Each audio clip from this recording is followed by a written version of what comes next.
Hi అండి, అందరికీ నమస్తే. Welcome back to our channel Rishita talks. ఈరోజు ఒక కొత్త రెసిపీ అయితే తీసుకొచ్చానండి. చూడండి, చూడడానికి ఎంత కలర్ఫుల్గా ఉందో, టేస్ట్ కూడా చాలా బాగుంటుంది. అదే మన మసాలా వంగి ప్యాజ్. పేరు కొత్తగా ఉన్న టేస్ట్ అయితే చాలా బాగుంటుందండి. ఒకసారి ట్రై చేయండి, మళ్ళీ మళ్ళీ కావాలి అంటారు. దీనికోసం కొంచెం ఆయిల్ వేసుకొని దాంట్లో ఒక 4-5 లవంగాలు, 2 ఇంచుల చెక్క, అలానే 1 స్పూన్ వరకు జీలకర్ర వేసేసి, ఉల్లిపాయని, ఒక పెద్ద ఉల్లిపాయని ఇలా పెద్దగా కట్ చేసుకోండి. అలానే ఒక 2 పచ్చిమిర్చి కూడా కట్ చేసి వేసుకుందాము. ఇది కాస్త వేగిన తర్వాత కొంచెం కరివేపాకు కూడా వేసుకుందాము. ఒక పెద్ద టొమాటోని కట్ చేసి వేసుకొని ఇది మొత్తము కాస్త మెత్తగా అయ్యేంత వరకు వేయించుకొని దీంట్లో కొన్ని పల్లీలు, అలానే 4-5 కాజు కూడా వేసుకొని ఇది మొత్తం కాస్త సాఫ్ట్ అయ్యేంత వరకు వేయించుకున్న తర్వాత స్టవ్ ఆఫ్ చేసి ఇది చల్లార్చుకుందాము. ఇప్పుడు ఒక మిక్సీ జార్ తీసుకొని చల్లారిన వీటినన్నిటిని వేసుకొని అల్లం, వెల్లుల్లి, అలానే నానబెట్టిన చింతపండు వేసేసుకొని దీన్ని మొత్తాన్ని మెత్తగా గ్రైండ్ చేసుకోండి. ఇలా వీడియోలో చూపించిన విధంగా గ్రైండ్ చేసి పక్కన పెట్టుకోండి.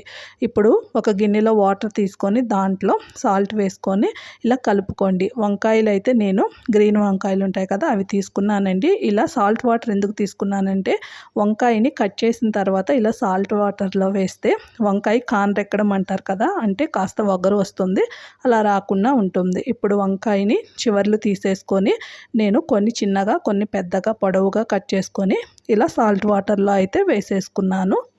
ఈ మొత్తాన్ని ఇలా సాల్ట్ వాటర్లో వేసేసుకొని పక్కన పెట్టేసుకున్నాను.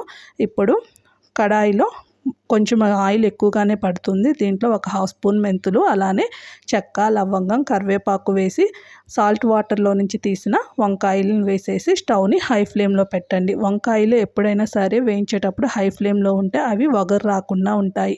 అలానే వేయించేటప్పుడు దీంట్లో కాస్త సాల్ట్ వేసేయండి. ఇప్పుడు కాస్త కలర్ చేంజ్ అయింది చూసారా వంకాయలు. ఇప్పుడు స్టవ్ని సిమ్లో పెట్టేసుకొని కొంచెం పసుపు కూడాను వేసేసి ఈ వంకాయలు చక్కగా మెత్తగా ఆయిల్లో మగ్గేంత వరకు వేయించుకుంటూ ఉందాము. చూసారు కదా, వంకాయలు అయితే మంచిగా ఆయిల్లో మగ్గిపోయాయి. ఇప్పుడు మనం గ్రైండ్ చేసుకుని ఉంచుకున్న ఉల్లిపాయ టొమాటో పేస్ట్ ఉంది కదా, మసాలా పేస్ట్, అది వేసేసుకొని ఇలా ఆయిల్లో ఒక 2 నిమిషాలు కలుపుతూ వేయించుకోండి. కాస్త మెల్లగా కలుపుకోండి, ఎందుకంటే వంకాయలు మెత్తగా మగ్గిపోయాయి కదా, అవి మొత్తము చితికిపోకుండా మెల్లగా వేయించుకుంటూ ఉందాము. మీకు ఇష్టమైతే కర్రీ ఇలా కూడా తినేసేయొచ్చండి, ఫ్రై లాగా అనిపిస్తుంది. కానీ ఇంకాస్త టేస్ట్గా, గ్రేవీగా కావాలి అంటే దీంట్లో కొన్ని వాటర్ వేసేసుకొని ఇలా గ్రేవీలాగా చేసేసుకుందాము. ఇప్పుడు ఇది ఆయిల్ పైకి తేలి అది మొత్తము ఉడికే లోపల మనం వేరొక స్టవ్ పైన కొంచెం ఆయిల్ వేసుకొని 2 ఎండుమిర్చి, ఒక 1/2 స్పూన్ ధనియా పౌడరు, అలానే 1/2 స్పూను గరం మసాలా, ఒక ఉల్లిపాయని ఇలా పెద్ద పెద్ద ముక్కలుగా కట్ చేసుకొని వేసుకొని కాస్త కరివేపాకు, అలానే ఒక 1/2 స్పూన్ వరకు కారం వేసేసుకోండి. దీన్ని మొత్తాన్ని ఒక 1/2 మినిట్ వరకు ఇలా ఆయిల్లో ఫ్రై చేసేసుకొని స్టవ్ తీసేసిన వెంటనే ఇప్పుడు మన బాయిల్ అవుతున్న ఈ వంకాయలోకి మొత్తాన్ని కలిపేసేసుకుందామండి. ఇది మంచి ఫ్లేవర్ని, టేస్ట్ని, కలర్ని ఇస్తుంది. అస్సలు మిస్ చేయకండి. టేస్ట్ అయితే చాలా బాగుంటుందండి. చూసారు కదా, గ్రేవీగా చూడడానికి చాలా బాగుంది. ఇది అయితే ఇప్పుడు ఆయిల్ పైకి తేలింది కదా, స్టవ్ తీసేసి సర్వింగ్ బౌల్లోకి తీసేసుకుందాము.